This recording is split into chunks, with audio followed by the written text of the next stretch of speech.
Sell everything. Ethan Caldwell said quietly, but his voice carried the weight of a man watching 10 years of his life collapse in real time. The glow of the tablet in front of him painting his face in cold blue light as numbers bled downward without mercy, red lines stacking over red lines like a warning no one could stop anymore. And around him the private dining room still hummed with polite conversations, glasses clinking, forks touching porcelain, a world that had not yet realized his empire was seconds away from disappearing. But he knew. He felt it in the way his fingers tightened around the edge of the table, in the way his breath shortened, in the silence between every word his advisors failed to say, because no one had an answer anymore.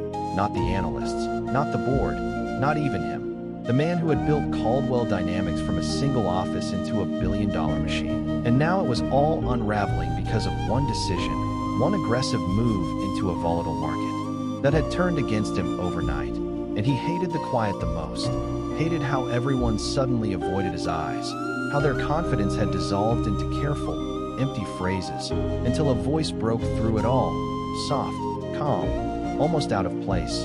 Do not do that. And for a moment he thought he imagined it, because no one in this room would dare interrupt him like that. But then he turned, slowly, irritation rising before curiosity, and saw her standing there, just a waitress, black uniform, hair tied back, holding a tray like she had simply paused mid-step, her expression neutral but her eyes steady in a way that did not belong in this room full of million-dollar suits. And Ethan almost laughed, because this was absurd, because the last thing he needed in this moment was advice from someone who had no idea what was happening.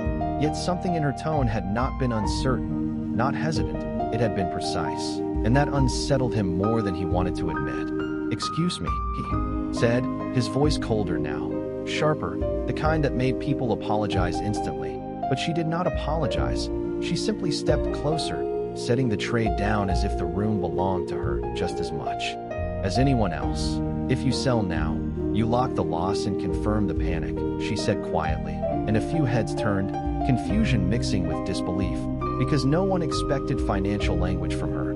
Not like that, not that clear, and Ethan felt something shift, not acceptance, not yet, but attention, real attention for the first time in hours. "You should not be speaking about things you do not understand," one of his advisors snapped, but she did not even look at him. Her gaze stayed on Ethan, calm, unshaken. "He already understands," she said. "He just does not want to admit what he did wrong." And that landed harder than anything else said that night, because it was true, and Ethan knew it. He just had not heard it out loud yet. Not like this, not from someone with nothing to gain. And the room went quiet again. But this time it was different, heavier, as if everyone was waiting for something to happen, for him to react, to shut this down, to reassert control. But he did not immediately, because for the first time since the numbers started falling, he felt something else beneath the pressure, something uncomfortable but clear, the possibility that the answer was not in the reports stacked in front of him, not in the voices that had been echoing the same strategies all night, but in this unexpected interruption, this quiet presence that had not raised her voice, had not tried to impress anyone, had simply said the one thing no one else had dared to say, and as Ethan leaned back slowly, studying her now with a different kind of focus, the room holding its breath without realizing it, he asked the only question that mattered. "Then what would you do?" And for the first time, the collapse paused, not in the market, not in reality, but in him, because something had just shifted, something small, almost invisible, but powerful enough to change everything if he let it. Clara did not answer immediately, and that was the first thing that unsettled Ethan, because everyone else had rushed to fill silence all night, throwing out numbers, predictions, strategies, anything to avoid admitting they did not know. But she simply stood there, calm, as if time itself moved slower around her, her fingers lightly resting on the edge of the table where his reports lay scattered, her eyes scanning the data not like someone overwhelmed, but like someone recognizing a pattern she had seen before. And when she finally spoke, her voice was even softer than before, yet somehow clearer. "I would stop reacting," she said, and a few people exchanged glances, confused, because that was not an answer. Not in a room built on action and urgency. But Ethan did not interrupt. Not this time. because something in him wanted to hear the rest. Needed to. You are not losing because of the market, she continued, her gaze lifting to meet his directly. You are losing because you are following it.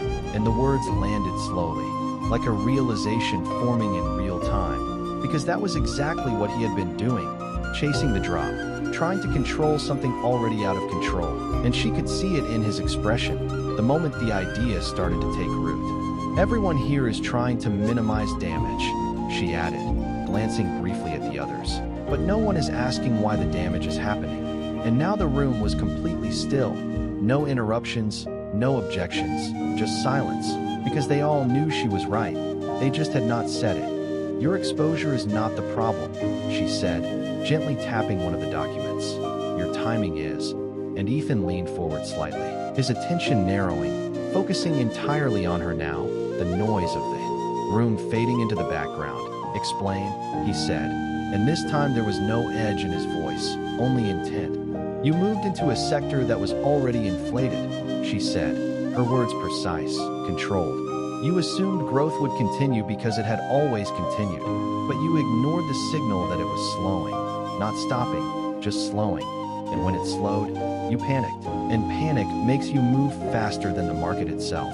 She paused, letting that settle, letting him feel the truth of it. So now you are about to confirm your own loss by doing exactly what everyone else is doing. And Ethan felt it. The shift, the uncomfortable clarity of seeing his own mistake without the layers of justification he had been hiding behind all night. So what do I do? He asked again, quieter now. And Clara's expression softened just slightly, not with sympathy, but with understanding. You wait, she said. And that word hit the room like a contradiction, because waiting was the one thing none of them had considered. You hold your position, and you redirect your remaining liquidity into stabilization, not expansion, she continued. You let the market correct itself instead of trying to outrun it. And one of the advisors finally spoke, unable to hold back. That is risky, he said. But Clara turned to him for the first time, her gaze steady. Everything right now is risky, she replied. The difference is whether you are choosing the risk or reacting to it. And that silenced him instantly, because there was nothing to argue with, nothing to dismiss, and Ethan felt something unfamiliar rise in his chest. Not confidence, not yet, but direction, a clear path where there had been none. And he looked down at the tablet again, at the flashing numbers that had terrified him minutes ago. And for the first time, they did not feel like a countdown. They felt like information, something to read, to understand, not to fear. And when he looked back up at Clara, there was a different kind of respect in his eyes now. Quiet, unspoken, but undeniable. Why are you telling me this? He asked. And she hesitated just for a fraction of a second, as if the answer mattered more than the question. Because you asked, she said simply, and there was no arrogance in it, no hidden agenda, just truth. And that made it heavier than anything else she had said, because in a room full of people who had something to gain from his decisions, she was the only one who did not, and somehow, that made her the only one he could trust. The silence that followed did not feel empty anymore, it felt charged, as if every person in the room was suddenly aware that something irreversible had just happened, not in the market, but in the balance of power, because the man who had been giving orders minutes ago was now listening, truly listening, and Ethan could feel it himself, the shift in his own posture, the way his hand no longer hovered over the cell command, the way his breathing slowed as if the storm inside him had finally found a center, and he looked around the table, at the advisors who had built their careers on certainty, but now avoided his eyes. And for the first time he saw them differently, not as experts with answers, but as voices shaped by fear, by reputation, by the need to be right. And then he looked back at Clara, still standing there, still composed, as if nothing about this moment was extraordinary to her, as if she had seen collapses like this before and knew exactly how they unfolded when no one had the courage to step outside the pattern.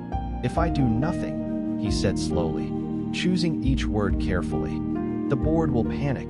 And she nodded, not dismissing it, not minimizing it, just acknowledging the reality.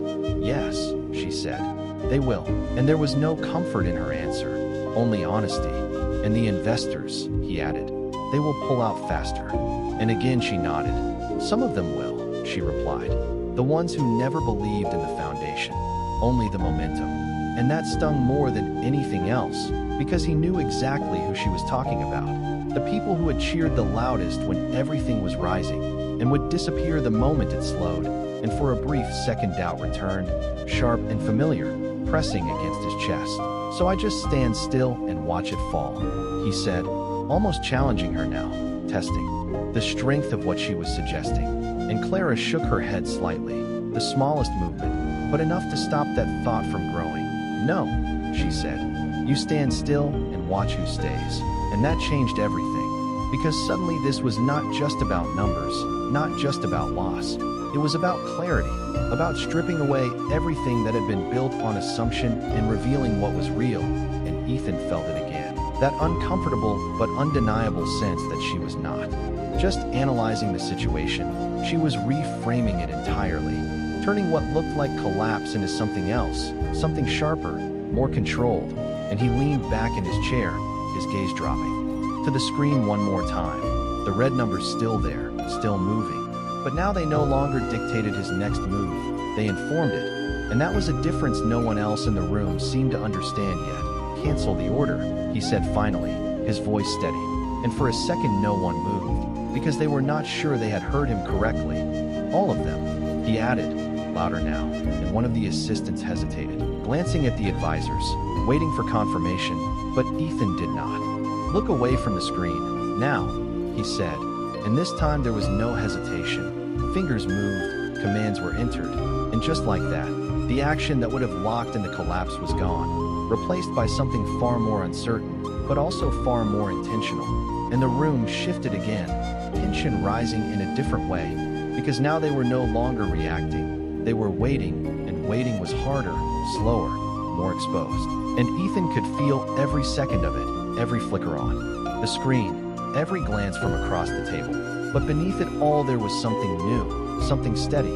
And when he looked up at Clara again, she had already stepped back, picking up her tray as if her role in this moment was finished, as if she had simply said what needed to be said and nothing more. And that, more than anything, made him realize the weight of what had just happened, because she had not tried to stay, not tried to prove anything, not tried to take credit. She had just spoken, and then returned to silence. And as she turned to walk away, Ethan said the one thing he had not said to anyone all night, not to his board, not to his advisors, not even to himself. Wait. And this time it was not a command, it was a request.